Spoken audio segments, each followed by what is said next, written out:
You're watching the Real Football Network, and this is Real Football Analytics. Today we're talking about the Cincinnati Bengals, one of the early success stories in the 2015 season. Cincinnati's off to their best start since 2005, and if they win this weekend against the Seattle Seahawks, they'll be 5-0. The last time they were 5-0, in 1988, the year they went to the Super Bowl. Now this team over the past few years has been defined by its defense, but this year it's the offense that is dictating the success of this team. Cincinnati leads the league in 16 touchdowns. We thought we'd take a look at their skill players and get deeper into the numbers. So we're going to take a look at the Cincinnati Bengals running game. And here we're using the ICE application provided to us by our partners at Stats LLC. The ICE application is used by the majority of NFL teams to do player evaluation, game planning analysis, and advanced scouting. It's also used by a number of major college football teams. What we're going to do here is we've selected the Cincinnati Bengals roster. We're going to slide over to the running backs. And as we move over, we're going to select Giovanni Bernard, Rex Burkhead, Jeremy Hill, and Cedric Pierman. Once we select them from the boards, we're going to move to the evaluation area where we get to layer in various statistics that we use to evaluate running backs. So we open this up. We're going to look at the obvious metrics, carries, explosive plays.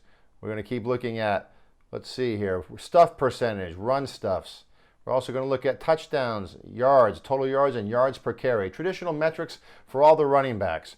And once we hit OK, here we're looking at a summary of all the running backs that we just selected. And as you can see, the Cincinnati Bengals have a total rushing yards of 512, which puts them 7th in the league through the first 4 weeks of the season. They're also tied for 6th in the league in 124 yards per game and 16th in the league at 4.1 yards per carry. And the big metric that pops out to us is the 7 rushing TDs, which ties them for 2nd in the league through the first 4 weeks of the season. Cincinnati leads the NFL in 16 touchdowns, and obviously those 7 rushing touchdowns helps that total. We're going to go a little more detail into Giovanni Bernard and Jeremy Hill, the 2 primary running backs for the Cincinnati Bengals. As you can see, Giovanni, we want to highlight a couple of areas. He's had a great season year to date. He's 6th in the league with 297 total rushing yards. He's also 8th in the league with an amazing 2.5 yards after contact per carry. If he can keep that up, he'll be amongst the top of the running backs towards the end of the season.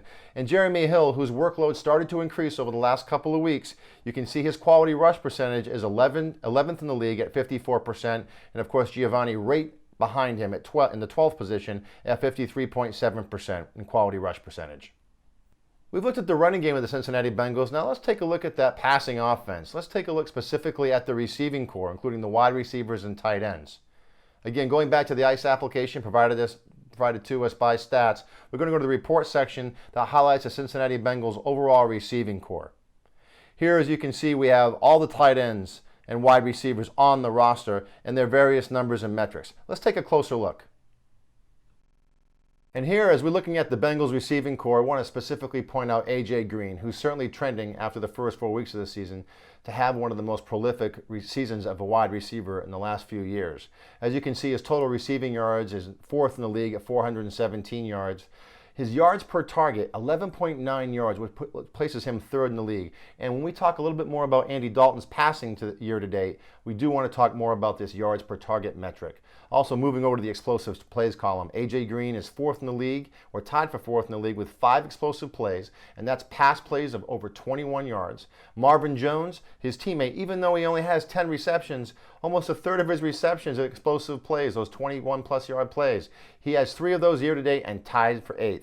We also want to talk about Tyler Eifert, also a receiver that people have been talking about, or a tight end people have been talking about having an emerging year.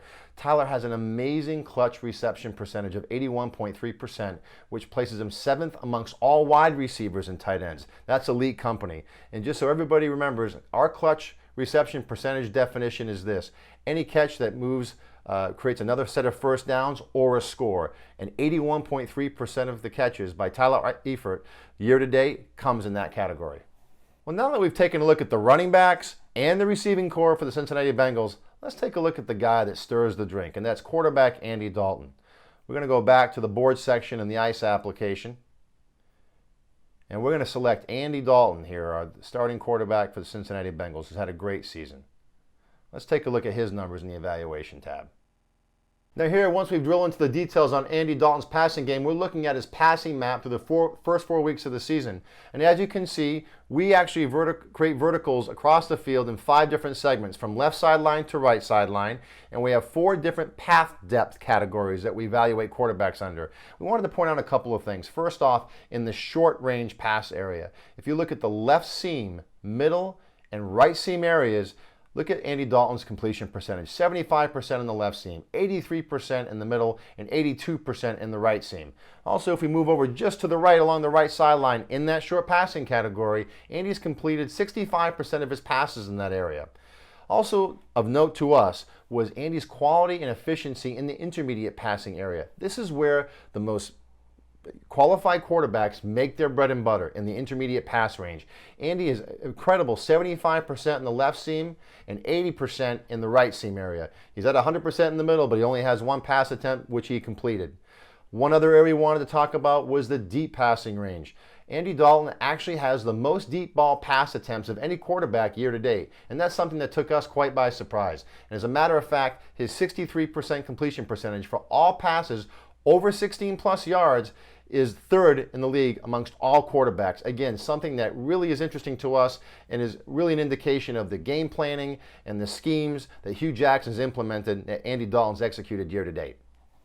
Now that we've taken a look at some of the numbers behind the skill players driving that Cincinnati offense, this team has its stiffest test this weekend as the Seattle Seahawks come in for a visit. Now, right now, Andy Dalton is leading the league at 10 yards per attempt. The last quarterback to do that for an entire season, Kurt Warner, in the year 2000. For Real Football Analytics, I'm John Pollard.